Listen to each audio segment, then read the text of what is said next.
नमस्कार। इस बार गणतंत्र दिवस बहुत नजदीक है। गणतंत्र दिवस की परेड में इस बार चीफ गेस्ट बनकर आ रहे हैं इंडोनेशिया के प्रेसिडेंट प्रोबोवो सुबियांतो। और ये इस बार काफी इसको लेकर चर्चा है और इसको लेकर सीमा पार भी चर्चा है, पाकिस्तान में भी चर्चा है। सुबियांतो भारत आ रहे हैं और मैंने कहीं देखा कि 1950 के बाद ये चौथा मौका है जब ये भारत आ रहे हैं as a chief guest republic day की परेड में। उनकी सलामी लेंगे परेड की। तो इस पूरे मुद्दे पर बातचीत करने के लिए मेरे साथ मौजूद हैं एनके सूद साहब, फॉर्मर रॉ ऑफिसर। सर, सुबियांतो भारत आ रहे हैं जी। और इसको लेकर बड़ी चर्चा है। और ये पहले तो ये सुना था कि ये पाकिस्तान भी जाएंगे भारत से लौटते समय, लेकिन भारत ने कहा नहीं। इसको बड़ी कूटनीतिक जीत के तौर पर देखा जा रहा है और पाकिस्तान को बड़ी मिर्च लगी है वहां के मीडिया हाउसेस में कि कहते हैं कि भारत तो हमें लगातार इसी तरह किनारे कर रहा है, इसी तरह हमको साइड कर रहा है। और मलेशिया से भारत के माफ कीजिए, इंडोनेशिया से भारत के संबंध बड़े अच्छे रहे हैं और वो बिल्कुल एकदम इंडियन कल्चर को भी वहां के मुस्लिम फॉलो करते हैं। सबसे बड़ी जनसंख्या मुसलमानों की वही है। तो सर, ये कैसा जेस्चर है ये? देखिए, ऐसा है कि इंडोनेशिया मुस्लिम कंट्री है, सबसे ज्यादा मुस्लिम पॉपुलेशन वर्ल्ड के अंदर इंडोनेशिया के अंदर है। हम्म। लेकिन ये साउथ चाइना सी में पड़ता है, हमारे रीजन के पास पड़ता है और मलक्का स्टेट से सबसे क्लोज है इंडोनेशिया, जहां पे इंडिया का पूरा कंट्रोल है मलक्का स्टेट पे। और इनके जो प्रेसिडेंट इंडिया के अंदर आ रहे हैं सुबियांतो, इनका जो अनाउंसमेंट था वो डिले हो गया क्योंकि ये इंडिया आ रहे थे, इंडिया के बाद पाकिस्तान जा रहे थे। लेकिन इंडिया ने कहा भाई अगर आपने पाकिस्तान जाना है तो हमारे यहाँ मत आइए, पाकिस्तान जाना है तो आप सेपरेट रखिए, क्योंकि इंडिया एक्सेप्ट ही नहीं करता कि आप ड्यूअल विजिट रखो, इंडिया के बाद पाकिस्तान जाओ या पाकिस्तान के बाद इंडिया आओ। इंडिया उस चीज को एक्सेप्ट नहीं करता और लोगों को इंडिया की बात माननी पड़ती है। और उनको पता है, जैसे फ्रांस ने इंडिया के साथ जब डील की डिफेंस की तो इंडिया ने कहा आप पाकिस्तान से डील नहीं करोगे। तो फ्रांस ने पाकिस्तान से डिफेंस डील बंद कर दी, उनकी सबमरीन्स को उनको इंजन देने से मना कर दिया या उनकी सर्विस देने से मना कर दिया। इवन जो मिराज एयरक्राफ्ट है फ्रांस पाकिस्तान के पास, उसको भी सर्विस देने से मना कर दिया। लेकिन जो इंडोनेशिया के प्रेसिडेंट आ रहे हैं, जो सबसे बड़ी मुस्लिम कंट्री है, एक वर्ड को मैसेज भी है स्पेशली बांग्लादेश को कि तुम हमारे को टारगेट करते हो, लेकिन यहाँ पे तो मुस्लिम हमारी कंट्री में आते हैं। इवन मालदीव के प्रेसिडेंट वो इंडिया के अंदर आ चुके हैं, रिसेंट उनके जो फॉरेन मिनिस्टर वो आ चुके हैं। और दूसरी तरफ हमारे जो फॉरेन मिनिस्टर वो दोहा गए थे, वहां से मिल के आए। और हमारे जो गल्फ कंट्री के साथ, मुस्लिम कंट्री के साथ अच्छे रिलेशन है, ये हम एक मैसेज देते हैं बांग्लादेश को भी, पाकिस्तान को भी। और देखिए, जैसे आपने कहा 4 बार इंडोनेशियन प्रेसिडेंट वो इंडिया के अंदर विजिट कर चुके हैं 26 जनवरी के ओकेजन पे, यानी कि इंडिया के इंडिपेंडेंस पे। बहुत बड़ी बात है। लेकिन दूसरी बात है कि पीएम मोदी ने स्पेशल रिलेशन बना के रखे हैं इंडोनेशिया के साथ।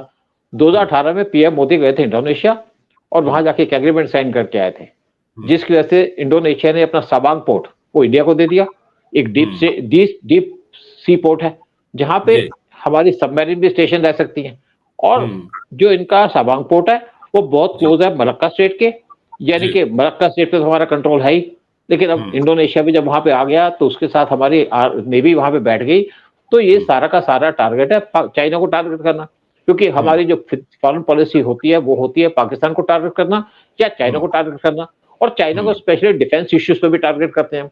तो जैसे चाइना साउथ इंडियन ओशन के अंदर अपनी बेसिस बनाने की कोशिश कर रहा था, तो इंडिया ने साउथ चाइना सी के अंदर अपनी प्रेजेंस बना ली है।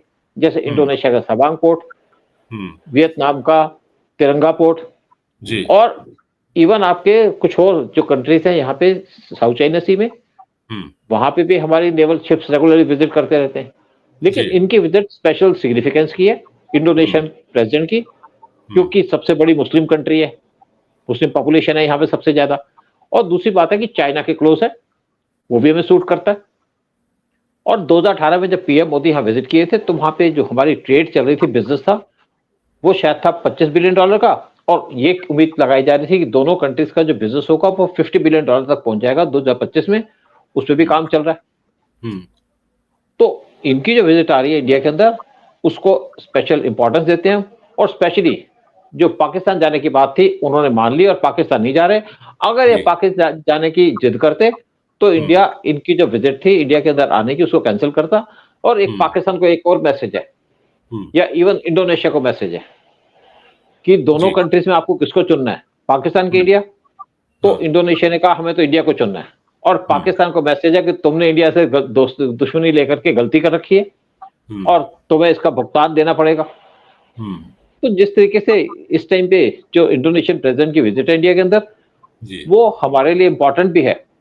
और दूसरी बात एक और बता दूं कि जब यहाँ पे सुनामी आई थी, सुनामी आई थी तो उस टाइम पे इंडियन वारशिप वो पहुंच गया था इनकी आइलैंड पे, इंडोनेशिया के आइलैंड पे पहुंच गया सबसे पहले सप्लाईज लेकर के इंडियन वारशिप। और जब शिप वहां पे पहुंचा तो उस टाइम पे यूएस बहुत ज्यादा डिस्टर्ब था। यूएस ने कहा भाई आपका शिप कैसे पहुंच गया इंडोनेशिया पे, इंडिया तो दूर है। तो एक इंडियन टीम गई थी यूएस के अंदर स्पेशली। उस टाइम पे जिमी कार्टर थे शायद उनके प्रेसिडेंट, नहीं उनके उस टाइम पे उनके जो एक तो दो जो उस टाइम पे प्रेसिडेंट थे, उससे पहले जो प्रेसिडेंट थे, दोनों प्रेसिडेंट थे। तो हमारी जो डेलीगेशन थी उन्होंने ब्रीफ किया उनको कि हमारा क्या प्रेजेंस है इंडियन ओशन रीजन के अंदर और हम कैसे वहां पे पहुंच गए। तो उन्होंने बताया कि अंडमान निकोबार आइलैंड उस पर इंडिया का कंट्रोल है, वहां पे हमारी ट्राई सर्विस की बेस है और वहां से हमारा शिप वहां पहुंच गया। तो उनको समझ आया कि इंडिया की तो बहुत इंपॉर्टेंस है अगर उसको चाइना को काउंटर करना है। तो उसके बाद से यूएस ने हमारे को सपोर्ट करना शुरू कर दिया, स्पेशली क्योंकि हम चाइना के सामने बड़े स्ट्रांगली खड़े हो सकते थे और उनको लगा कि ये तो जो हमारे पास मलक्का स्टेट है उससे हम चाइना को कभी भी बंद कर सकते हैं।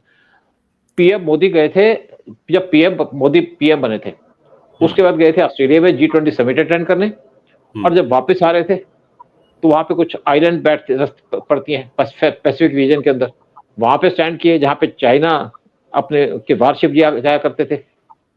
तो जब वहां पे पीएम मोदी गए तो जो 15 आइलैंड कंट्रीज थी सबके जो हेड ऑफ स्टेट थे वो पीएम मोदी से मिलने आए।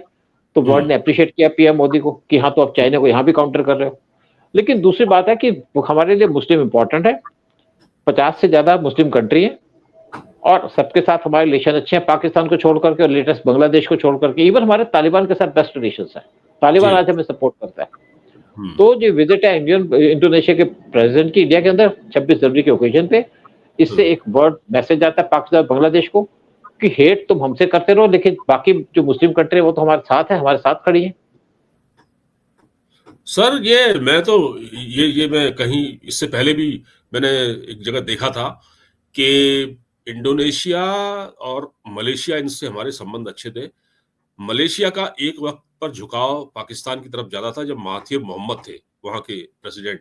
महाथिर मोहम्मद के जाने के बाद भारत और मलेशिया काफी करीब आए, और जब महाथिर मोहम्मद ने कश्मीर पर पाकिस्तान का सपोर्ट किया तो भारत ने मलेशिया से पाम ऑयल खरीदना बंद कर दिया था, और वो पाम ऑयल उसने इंडोनेशिया से खरीदना शुरू कर दिया उस समय। बिल्कुल और बिल्कुल शायद तब से ही इंडोनेशिया से हम खरीदते आ रहे हैं। तो मलेशिया से हमारे रिलेशन अच्छे हैं और करीब मेरा ख्याल है 40 बिलियन या उससे कुछ ज्यादा की ट्रेड है। 40 मुझे एग्जैक्टली उसका फिगर नहीं पता। तो इसको भी तो मलेशिया ध्यान में रखेगा। मलेशिया छोटी सी कंट्री है। जब महातिर मोहम्मद ने टर्की के साथ मिलकर, पाकिस्तान के साथ मिलकर इंडिया को टारगेट करना शुरू कर दिया कश्मीर इशू के ऊपर यूएन के अंदर, तो इंडिया ने ऑब्जेक्शन उठाई और इंडिया ने उनसे पाम ऑयल मंगाना बंद कर दिया। उससे मलेशिया की इकोनॉमी डूब गई और महातिर मोहम्मद को अपनी गद्दी छोड़नी पड़ी और हमने उस टाइम पे इंडोनेशिया से पाम ऑयल लेना शुरू कर दिया, क्योंकि हमारी इकोनॉमी बड़ी है, पॉपुलेशन बड़ी है, तो हमको पाम ऑयल की बहुत ज्यादा जरूरत पड़ती है। तो इसलिए उस टाइम पे मलेशिया इंडोनेशिया की तरफ शिफ्ट कर गए थे। और आप देखिए जितनी मुस्लिम कंट्री है, आप जिसका नाम लगा लीजिए गल्फ के अंदर, ईरान से हमारे रिलेशन अच्छे हैं टर्की को छोड़ करके। और टर्की ने भी जब ये कश्मीर का इशू उठाता था, इस बार टर्की ने इशू नहीं उठाया कश्मीर का, क्योंकि टर्की ब्रिक्स ज्वाइन करना चाह रहा था, लेकिन इंडिया ने उसके ऊपर थंब लगा दिया, रोक लगा दी कि टर्की को हम नहीं ज्वाइन करने देंगे। तो टर्की को समझ में आ गया कि इंडिया की तो पोजीशन बहुत अच्छी है। आप यूएई के साथ देख लीजिए कि यूएई इंडिया के साथ कैसे खड़ा हुआ है। यूएई के साथ हमारी ट्रेड होने वाली है 2030 तक $100 बिलियन की। आज हमारी उसके साथ ट्रेड चल रही है $80 बिलियन की, और एक स्पेशली यहाँ पे रोड मैप बनाया जा रहा है, ट्रेड रूट बनाया जा रहा है। इंडिया से जो सामान जाएगा शिप के द्वारा वो जाएगा यूएई के पोर्ट पे, यूएई के पोर्ट से जाएगा वो आपके सऊदी में, सऊदी से जाएगा इजराइल में, और इजराइल से जाएगा उनके हैफा पोर्ट से पास होके जाएगा ग्रीस के पोर्ट पे, ग्रीस से जाएगा यूरोप के अंदर। और ये सारा का सारा काम कर लिया गया है और ये रूट बन चुका था, लेकिन डिस्ट्रक्ट हो गया क्योंकि यहाँ पे वॉर स्टार्ट हो गया इजराइल और हमास का। और अब दोबारा जो यूएस के एनएसए विजिट किए थे इंडिया के अंदर, और कहा कि इसको रिवाइव करेंगे। अब जैसे वहाँ वार खत्म हो रहा है तो इस रूट को दोबारा रिवाइव करने की कोशिश की जा रही है। ये छोटा रूट पड़ेगा और साथ में इससे एक फ़र्क क्या पड़ेगा, इससे चाइना को काउंटर करना है। जो हमारा ये सारा रूट है, यूएस इसको यूज़ करना चाहता है इंडिया को, चाइना को काउंटर करने के लिए, ताकि चाइना की इकोनॉमी पे एक तरीके से रोक लगाई जा सके।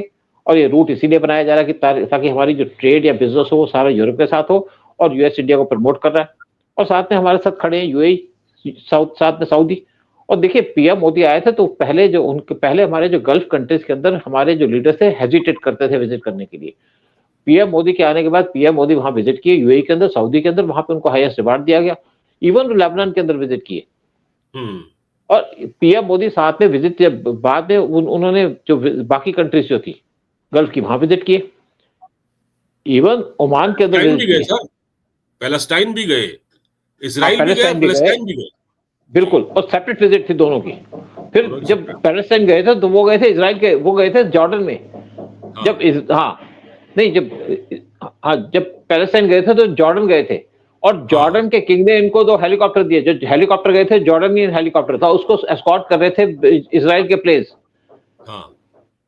और जब सीरिया के अंदर भूकंप आया तो वहाँ पे हमने एड भेजी थी। फिर जब प्रॉब्लम वो आई थी अफ़गानिस्तान के अंदर, तो हमने 50,000 मैट्रिक टन की वहाँ पे व्हीट भेजी थी।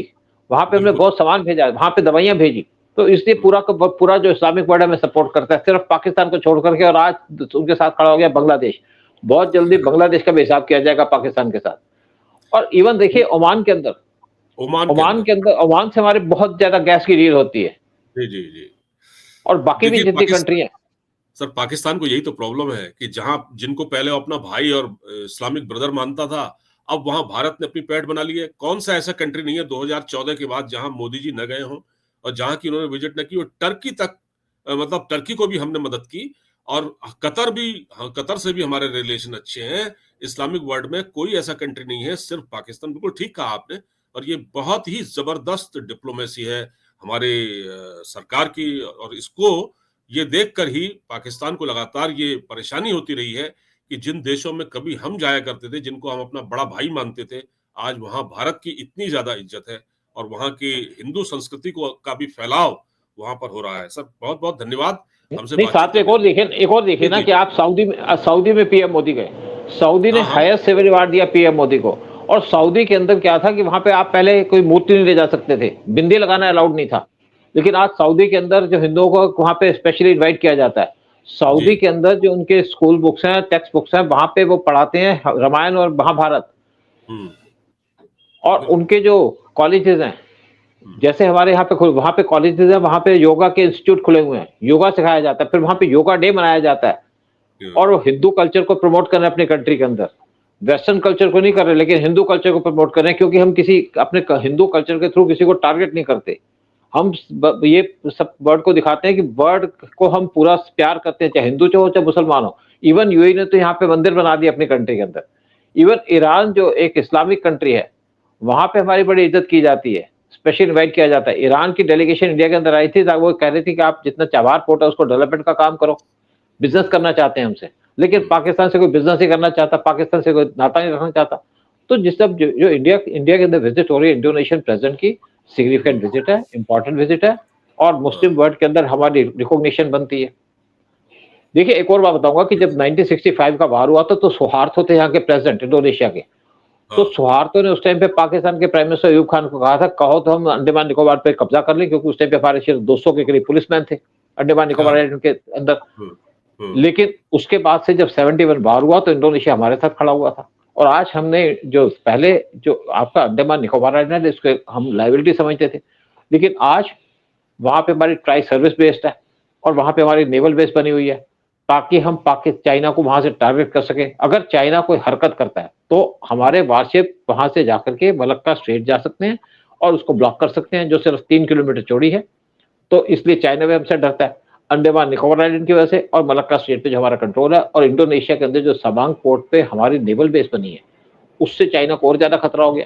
और देखिए इवन इंडोनेशिया को हमने बहुत सी मिसाइल्स दी हैं, ब्रह्मोस मिसाइल दे दी है, और इंडोनेशिया की नेवी सबसे बड़ी है, जितनी भी कंट्री है आसियान के अंदर, लेकिन पुरानी नेवी है, इसलिए वो अपने आप को मॉडर्नाइज़ करना चाहती है, और इंडिया को तभी उसने वहाँ पे बेस दी है।